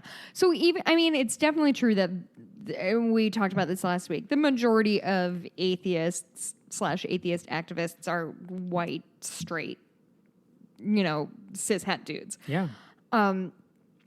But I think that makes it all the more important to make sure that other people's voices are amplified because when you have the power to do that. Because even in the most cynical way I can think of, it's an untapped market, right? Like if you're trying to dig into people who aren't like white guys who will argue with you in a bar about whether or not Jesus was real or whatever. Like we've got those dudes. Like they're in our. We've got a lot of those people. Got all of them. Yeah, I don't know. I mean, I would love to see them try to do things like no all male panels. That would make me super happy. Like little I things. think they've like, gotten better. I mean, not just this atheists in general. I'm sorry. This is not me criticizing them specifically. I'm just trying to like in general, because I feel like I think there's a Twitter feed or a Facebook thing that I follow or something like that. That's just like all male panels, and it's just like conferences. 4 white dudes talking about like. There's literally been like 4 white dudes talk about the problem with hiring women. Like, how come they haven't cracked the case? Right. Like things like that. That if you make a specific point to include diverse voices, it is not only good for that group. It's good for you as a whole. And it represents more of America, and thereby strengthens those of us who Strengthens who the whole need community. voice, and reaches out further into communities where, people of color in certain parts of the country. The black community is very much tied into the church, and if they don't have that, they don't have a community. Can Or we rural help those people Or in rural southern people. U.S. where they're isolated and they feel like they're the only ones. They need special, you need to talk to them in a special way too, because they need different resources. It's cliche, but yeah, rising tide lifts all boats, Yes. right? So help those other. That's a Reaganomics thing, but that's whatever fine. it is. I want to know if their American Atheists will support social justice initiatives. So what Do you think it's the role of American Atheists to align itself with a liberal? So this is my do you next have that? question. Dave Silverman did a thing that was controversial even among atheists, which is that he went to CPAC, the super conservative conference, because he said Every year he went. A few years, Oh, I two or thought three. he went regularly. And he said, I want to reach out to conservative atheists who are not the religious right conservatives, but there are a lot of conservatives who are like, oh, Reaganomics, whatever, but they're atheists. They're not the religious right. And What do you think about that? I understood why he was doing it, but that particular conference, you're attracting a breed of people. Miss me with CPAC. Like, I don't want to have any of those people as part of There my are movement. other conservative conferences that draw in people who are more interested in like economic policy or whatever. CPAC is a different story, but CPAC got you more attention. Oh my God. That's why he went. And that's valuable, right? Like getting your name on headlines is a good thing. Didn't Samantha Bee do a whole segment on atheists at CPAC? She did. At the beginning when her show first premiered, they did. They talked to them. But the point is, are you going to reach out to conservatives? What about atheists who oppose, quote unquote, radical feminism? What about atheists who are They can personally fight me. What about atheists who are pro-life? Like, I guess the question is, where does American Atheists draw the line in the sand for where the tent goes? Yeah. How big of a tent are you going to There's make a this? specific reason that neither of us applied for that particular job because I have no idea what the right. Because I don't know what the right answer is. No, because to me, when we were talking about intersectionality before, the rights of non-believers to be accepted and represented in our country is as important to me as women and people of color and LGBTQ people, like And all keeping- of that. Like, I can't separate that. So if I'm running American Atheists, I'm like, listen, y'all, we're running left as far and fast as we can. See you later. And I don't know if that's what you want an organization necessarily to be doing. Now, if you're like the American Humanist Association, where you say these are the values we uphold, so a woman's right to choose is something we deeply care about. Yeah. They can draw that line in the sand. But Yeah. when you're American Atheist, you're not saying, here is the list of things that the political values or the cultural Yeah. values we hold. And- There's room for conservatives in a lot of respects, but I don't know how big you want to make that tent necessarily. Yeah. And I don't know that that's a question that gets a resolution, and I would have a lot of problems. And if is they there an invited some of answer these to it? people. Like, there's no right or wrong answer. And I think Well, maybe there is. I don't know. putting this particular guy in charge maybe is leading them into the direction, like what his instincts are, is the direction that the community wants to go in, There was a right? conversation I had. And all people don't need to be all things, right? Right, Like right. everything, like the humanists, if the atheists want to be more atheist forward and less left leaning forward, Right. there is a place for that in the community. I don't need everything to be like my brand of But see, now let's aggressive liberalism. if they hired a super anti-abortion person who happened to be an atheist as one of their leaders, I would shit my pants. right? So that's a fair question that I don't know That's the a answer very to. good point. I did not consider that. And the thing is, like, I do follow on social media for the purposes of writing about them. Like, I do follow pro-life atheists Yeah. who make arguments that I think are horrible. We've had them on the show. We've had them on the show too, and it's like, well, okay, there's a question of as simple as would you let them man a table at your conference if they paid money like everyone else fuck does? 'em. They can suck my dick.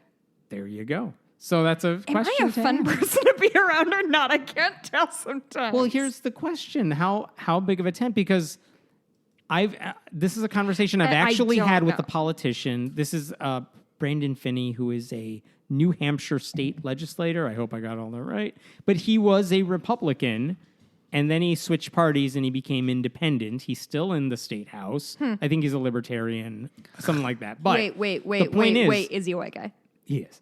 And the point is, You don't say. he said, he's like, I was trying to do X, Y, or Z, but I wasn't getting much traction with atheist groups because they didn't really want to support him because of his politics. It's like, well, I can understand that because you're not a Democrat or liberal right now. Right. But at the same time, And this is why? also a really tricky time to not be liberal in the atheist or LGBTQ space. You're totally right. So this goes back to the question of, if you're the president of American Atheists, one thing I'm really wanting to know is, how big are you going to make this tent? I don't know what the right answer is, but I could see a lot of potentially wrong ones.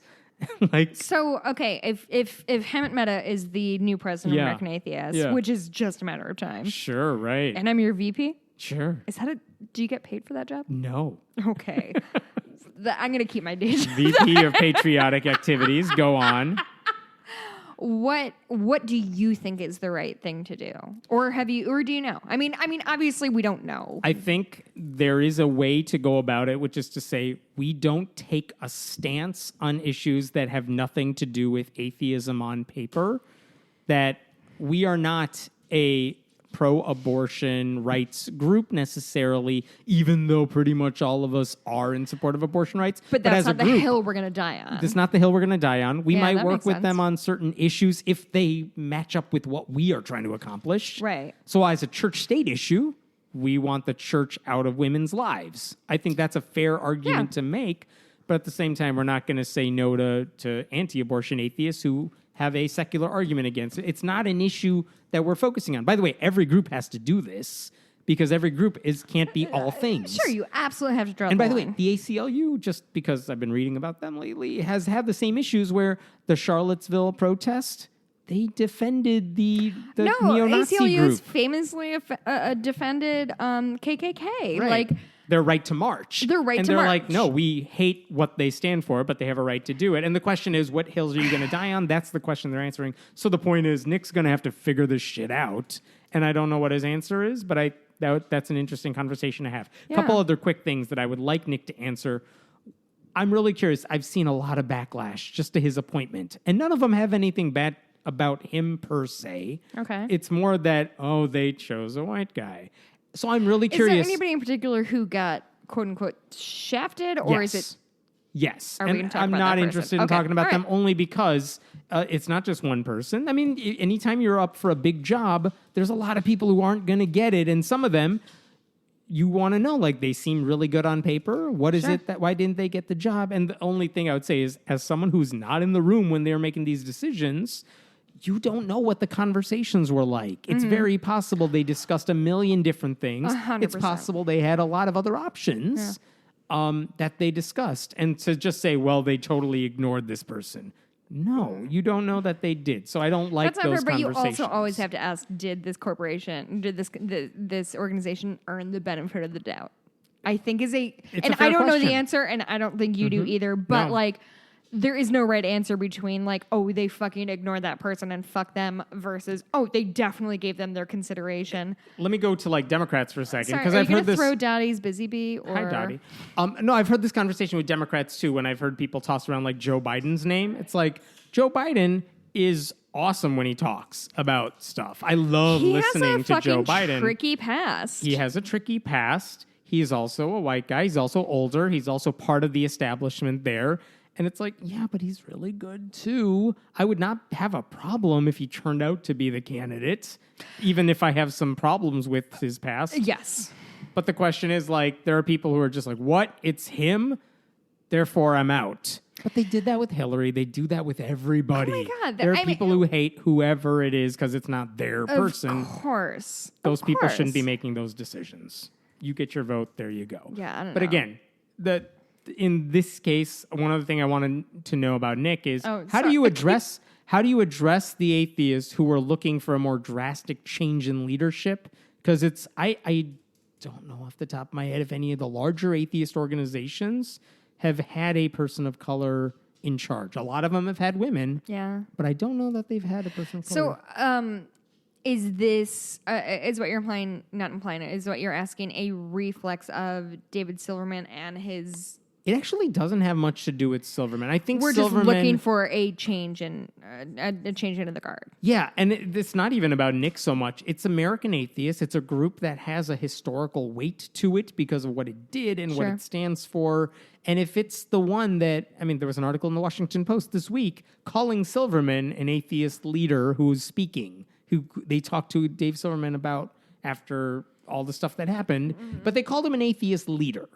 And Which isn't whether that's untrue. justified or I not, don't think that's untrue. it's the reason he has that title is because he was the president of American Atheists. Yeah. That when you're that title, when you have that role, it's a big deal when it comes to the media and who they talk to for viewpoints from atheists. Well, because despite the fact that we're a not insignificant chunk of the population, because of the nature of atheism, there aren't like church leaders in atheism. no, you go to random groups that Yeah. maybe represent more than just one person. Sienna never calls me to ask my opinion on a thing, which is weird. Right. And same thing too. And I've been doing this stuff publicly for years. They usually don't ask me either. Right. But if you're the head of an organization, You've been on CNN though, right?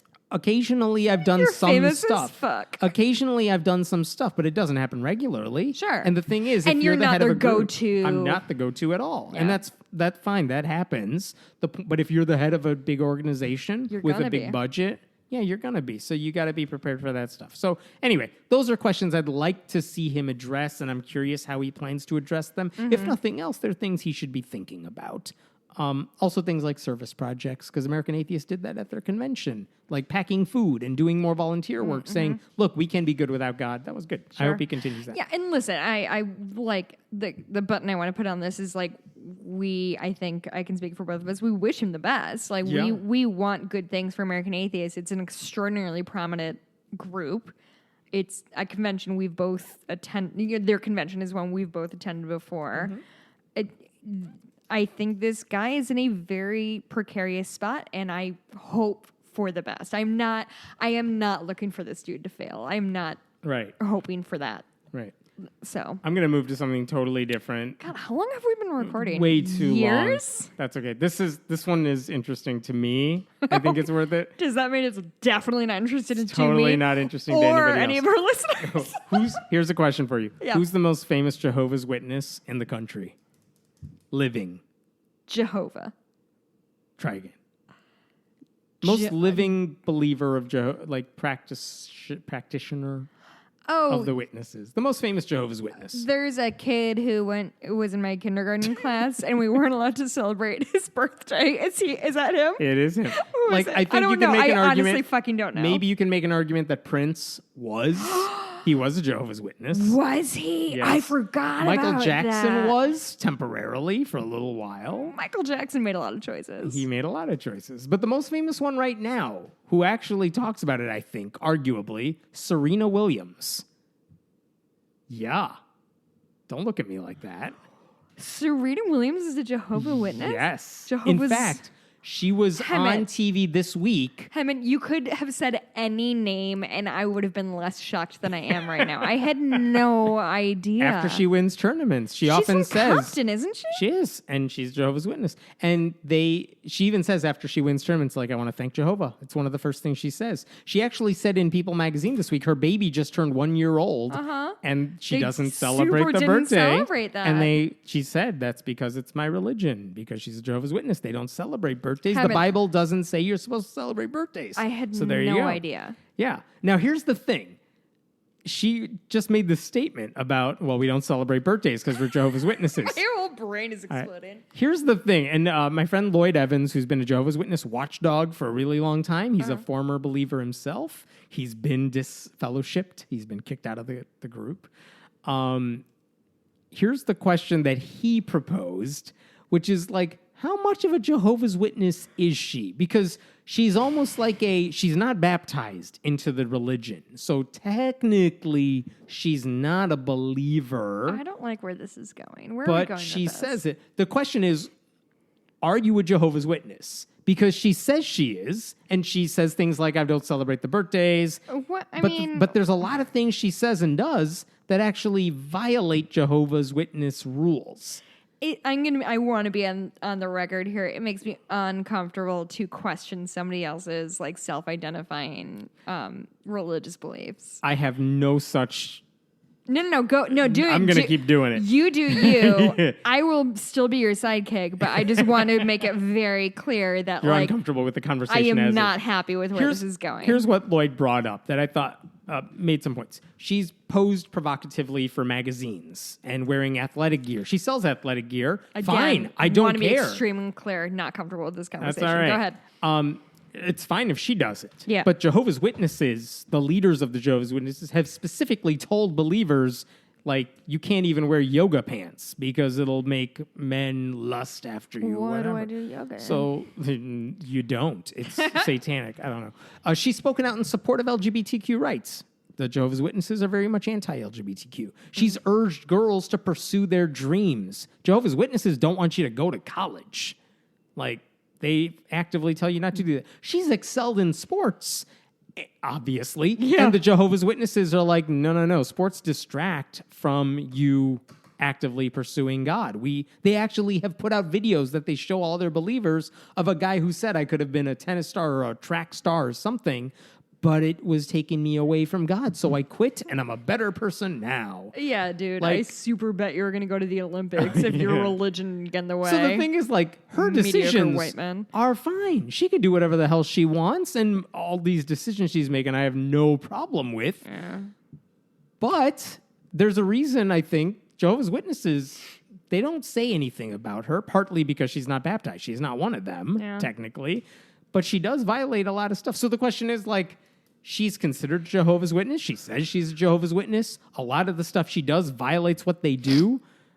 I don't know where you go with that because there are some controversial things the Jehovah's Witnesses believe in. Yeah. And if she's this advocate for them or she's willing to talk about it, she doesn't say, don't ask me about my religion, it's personal. Sure. She says, I'm talking about it. Do you bring it up with her? Do you ask her what she says about it and thinks about it? Or do you say, like, hey, they said this horrible thing about gay people. What do you think about that? Is this a fair question to ask Serena Williams ever? Especially in maybe a longer profile of her or a longer interview, not just after a game. No, or something. I do understand the idea of like if you align yourself with a religion, you align yourself with their beliefs because that's what it means to be part of that religion. That said, I'll give you an example that's not her, not Sure. Jehovah's Witnesses. Stephen Colbert, famously Catholic. Catholic, talks about Catholicism all the time. He doesn't hide it. It is a part of who he is. He jokes about it. But at the same time, when the Catholic Church is in the news for doing horrible stuff, he's not leading with those jokes, or is he? Oh, I don't know. no, Watch he, the show. He addresses them. Does he? He comments on it. He's very open, saying, like, that's horrible. He has no problem saying that. And when he's had people like Ricky Gervais on who call him out on his belief in religion, he'll fight back with them. He'll debate them. It's fine. I hope in the future we can have better representatives than Ricky Gervais. Like, I like Ricky Gervais a lot. I don't need him to be the head atheist of But the he's world on the anymore. show. So, and Yes. he's the only one of the few guys who's, No, other than Bill Maher, who will bring it up with Colbert, Sorry, who will was that go on noise the show. clear? I understood what you were getting at. But it's like those two guys, if they appear on a show, they will go after him on religion, whereas a movie star or a TV star won't. No, sure. And so the thing is, 100%. Colbert But- defends it. Or he'll say, you're right about this criticism. It is weird, or I take it on faith. I mean, listen, Colbert also speaks Elvish, so like we can talk about Colbert. No, I'm honestly a huge Stephen Colbert fan. I think it's extremely funny. Also, I think he has there's a reason he does what he does. He's extraordinarily good at talking with somebody who maybe doesn't agree with him without being combative. Yeah. He is. I have no problem with, like, No, if he's he's great. your Catholic representative. And he's fucking hella liberal if you follow him on Twitter. Yeah, he is. And so, and I think they've asked him this in interviews and newspaper articles about him because he's clearly pro-LGBTQ rights. He seems pro-choice. He is pro-choice, I think. That's not in doubt. Sure. But those beliefs go against the Catholic Church. And he's addressed that discrepancy in interviews. And I think it's fair to ask him about that because he's saying all this stuff like, I am Catholic. I'm proud of being Catholic. I love the Catholic Church. I was an altar boy. Whatever it is that he says, Yeah. he's kind of a walking advertisement for them. And so I think when you are in a public position and you're making that a part of your character or your public profile. Yes, he's like a billboard for them, but he's not following most of their teachings. Well, so that's a fair thing to bring up with him. Why don't you follow all of their teaching? And by the way, he's not alone. A lot of Catholics don't follow Catholic of course. So when it comes back to Serena Williams, if you're talking about your faith, this seems like fair game for questions. But, and it's not that I'm just protective of Serena Williams for no specific reason. I just think she's great. She's an athlete. Stephen Colbert is a personality. And I think those are extremely different things. But Tim Tebow could be called on for his Christianity, and plenty of baseball players and athletes, they wear their religion on their sleeves. They talk about it all the time in interviews. And I think as soon as they start doing that, and this applies to someone like Steph Curry, who I believe is super Christian. Oh, is he? I think because he talks about it. I could be wrong. But like there are plenty of athletes at the highest levels of their sport who the first thing they say in an interview is, I thank God. And every time I hear that, I'm just like, well, what if you lost? Like, right? You always want them to answer that question. That's always But when they're talking about how deep their faith is and how they go to church and how they are deep, like a Tim Tebow type who's super conservative Christian, then your beliefs are fair game to ask about. But I don't think anybody challenged Tim Tebow on his like Christian beliefs. No, do you think anybody said like, Tim Tebow, you say you're Christian, but you're not? Here's some things that you did, and that's what I'm hearing for Serena Williams. That's not the question I want to ask. Okay. The question I would ask Tim Tebow is, okay, you're an evangelical Christian, which I don't think he would. That's what he identifies as. Sure. Okay, well, your beliefs, as stated by your church that you go to, are that transgender people don't exist. So how do you feel about that? What do you think about that? Yeah. That, to me, is a fair question. No, With you're Serena right. Williams, it's, okay, if you're a Jehovah's Witness and you're cool talking about it, I think we should be able to ask you questions about that. Yes. Because you're the biggest billboard for the religion, and you make it look good because of how popular you are and because of how famous you are. Then by all means, we should be able to challenge you on some of your beliefs. If I'm going to be honest about myself, I think I am personally conflating the idea of nobody deserves to be challenged by this in the public space or whatever versus my utter disinterest in somebody else's religious beliefs. Like I wouldn't care about it if it was whatever. And that's what I'm doing in my head. Another Like athlete? If somebody asked Serena Williams about her religion, I'm like, I don't give a fuck about her religion. But you're right. If you are teeing up these sort of beliefs, as if they're a good thing too. I'm not interested in her political views. I'm not interested in her social issues views because she doesn't talk about a lot of those things publicly. But when she opens the door to saying, like, here's my faith, it's a good thing, she should be challenged on it. You're making it. Yes you're and making no. it a thing. Like Tiger Woods. I have no idea what his religious beliefs are because I don't think I've ever heard him talking about faith being a big part of his life. So I don't think like I don't even know what his political views are off the top of my head. Yeah. So I'm not either. interested in his views on politics or religion or anything like that. Yeah. But if he walked around all day and he had like a Bible verse that he quoted when he was in a tournament, or he wore something on a shirt that was like a cross thing. Sure. Now you're saying this is something I want to talk about. I'm inviting these questions. Yes. So anyway, that was the thing that he brought up, which is that she does a lot of things that violate what Jehovah's Witnesses teach other people. Yes. And he's fine with it because what she's promoting is fine. It's either her decision or they're good ideas. Yeah. I mean, I think what it comes down to and I think maybe it's just sort of this kind of realm I occupy that a lot of people like to tell me their religious background and their, this is how I grew up with a religion. And that's not to say that those are important stories that like you have for yourself. But for me, somebody telling me about their religious belief is the most boring thing you can say to me.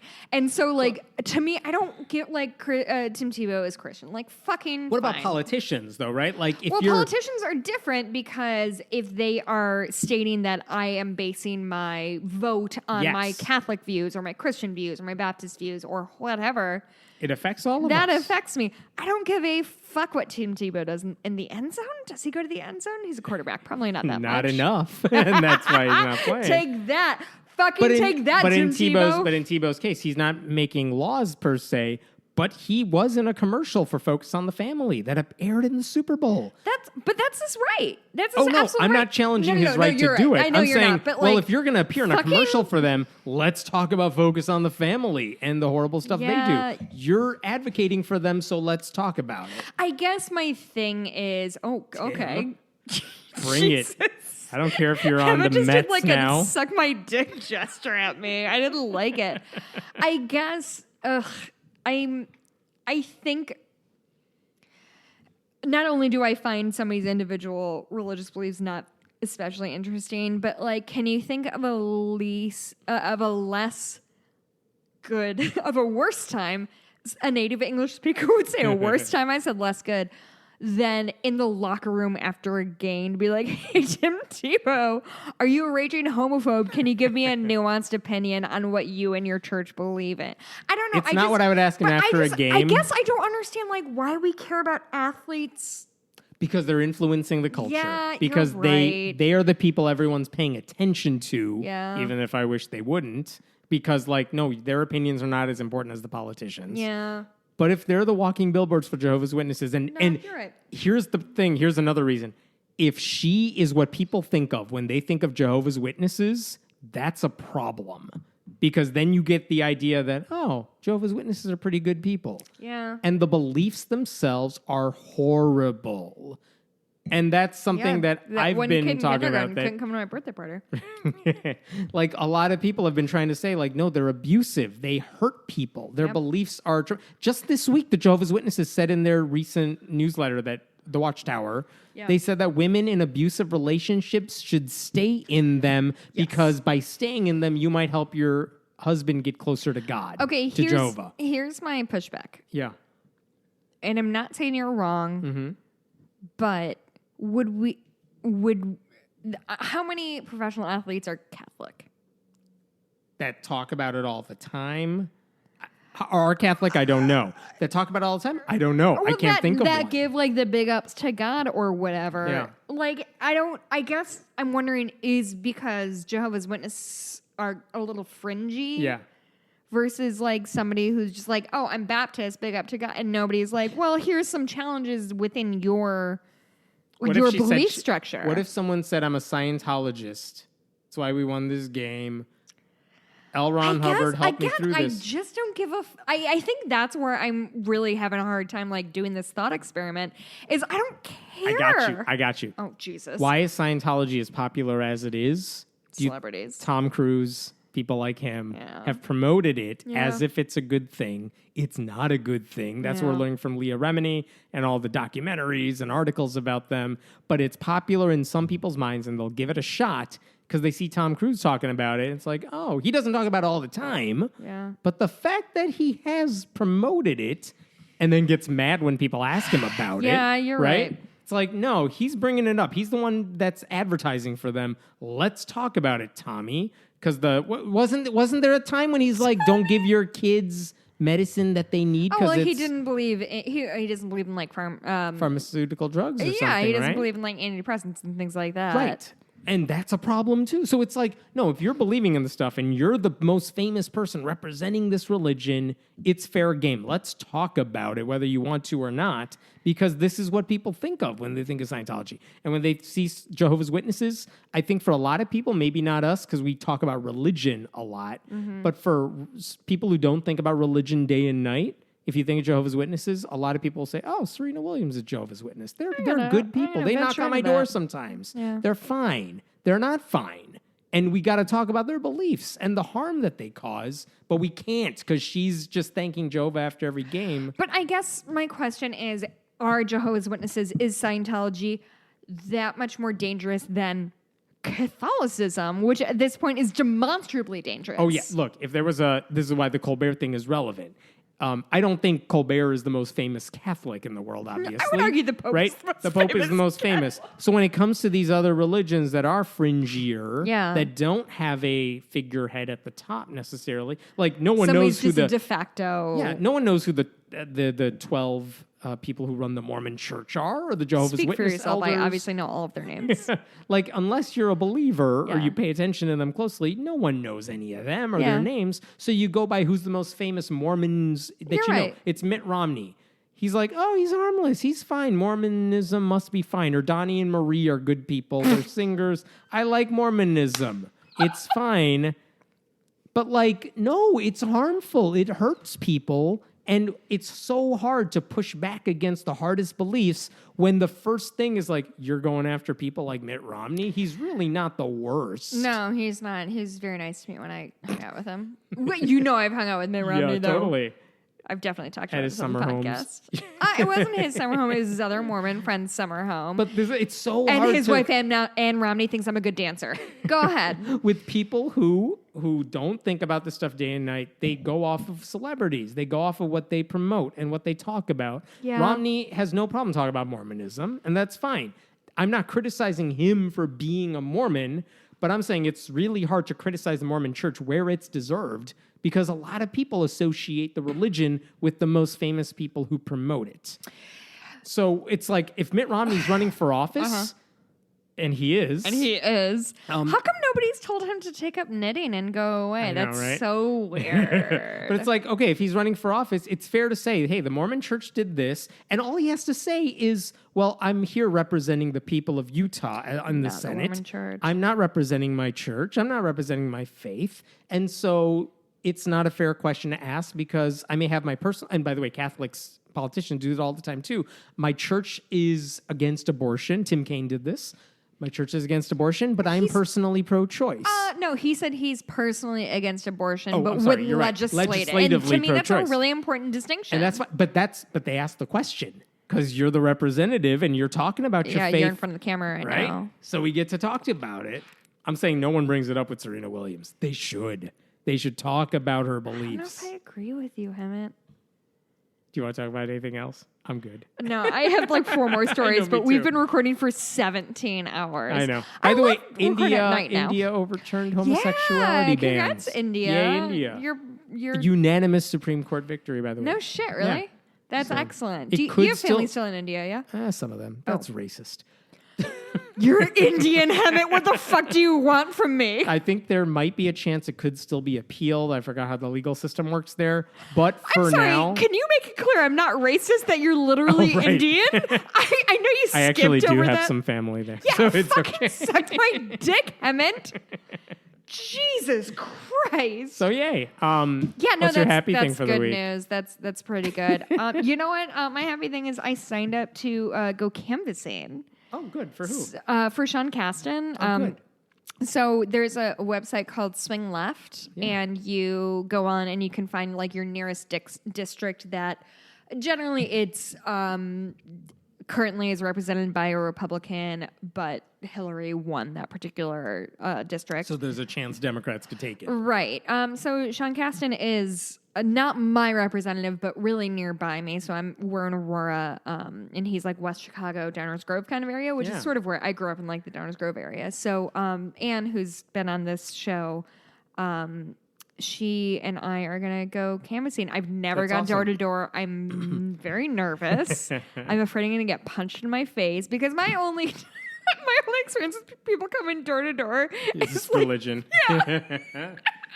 I actually did something similar. There's a site called Get Her Elected, yeah, which is for progressive women at Yeah. any level of state or federal office. And I keep submitting. I'm like, they send you a list every week. Like, who of these candidates would you like to help? They need help with fundraising or a copy on their website. Yeah. Or public speaking. And I'm Oh, I like, can write well, I copy. know public speaking. Yeah. So I've been reaching out for months saying, I can help this candidate. Here's what you need to know about me. I finally got a hit. I finally talked to somebody. Yeah? So we're going to talk about public speaking skills. So it That's was cool. It's like, super I can help you excellent. get elected maybe in something. That's awesome. Yeah. Similarly, I literally yesterday I just booked my flight to Houston for my speaking engagement at Very cool. Humanist of Houston and Houston Oasis. End of And, October? the weekend of the 20th, 21st. Mm-hmm. I have to say, I know we've gone so long, but this is such a fucking wild thing to be happening to me right now. Like, I've been writing for the website since 2012. You sent me to like one convention to cover. No, that's not true. I went to TAM a couple times. I went to the American Atheist Conference. This is the first time somebody has reached out and been like, hey, we're going to fly you. We value what you have to say and what you're bringing to the table. We're going to fly you down to a different state. We're going to put you in a room with a bed. We're going to pay for it. It's the most deeply flattering thing maybe that's ever happened to me, because I do feel like there's an element of I feel like I'm yelling into the void a lot. And we get great emails, but this is and I'm going to be on a panel with like Tracy Harris, who's fantastic, like my OG lady atheist person the that I atheist used experience. Yeah. And it's just it's incredibly flattering and very exciting. And and I'm going to Houston twice in a month because I'm going there for work too. What are the chances? Anyway, Hemant, where can I find you on the Twitter? I am at Hemant Meta. I'm at friendlyatheist.com. Go to patreon.com/friendlyatheistpodcast. We didn't have any listener mail. If you have a question that you want to ask us that you need our really good advice on, friendlyatheistpodcast@gmail.com. You can follow me on Twitter at Blueberry, BLUEBURIE. God, I think that's it. I'm really happy we did this because we were supposed to record today at like noon. But I had to go into the office today. Normally I work from home on Fridays. But this is great. I think we had fun. That was fun. Did you have fun? Sure. It's hard to say. You have dead shark eyes. That is the best analog for resting bitch face I've ever heard. Thank All right. you. See you next week, guys. Bye.